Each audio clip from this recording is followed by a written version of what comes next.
সাকিবের সাথে আর পরবর্তীতে ছবি হয়নি, কারণ তখন আমি আবার ওই শাকিব খানের সাথে নায়িকা পূর্ণিমার খুব একটা তেমন ছবি হয়ে ওঠেনি। তার মেন কারণ এই ভিডিওর মাধ্যমে প্রকাশ করলেন নায়িকা পূর্ণিমা। সাকিব অপু বিশ্বাসের সাথে একটা কেমিস্ট্রি তৈরি হয়ে গিয়েছিল।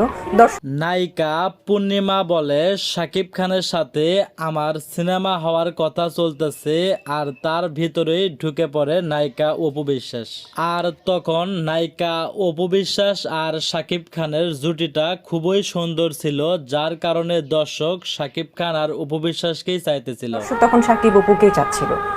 আবার এদিকে যে সময় শাকিব খানের সাথে নায়িকা পূর্ণিমার চলতেছিল সিনেমা করার কথা, সেই সময় নায়িকা অপু বিশ্বাস ঢুকে যায়, যার কারণে শাকিব খানের সাথে সিনেমা করা হয়ে ওঠে না নায়িকা পূর্ণিমা। আমি রিয়াজ কাজ করছি, তো এইভাবে আসলে গ্যাপটা হয়ে যায়, এরপর আর কাজ করা হয় না।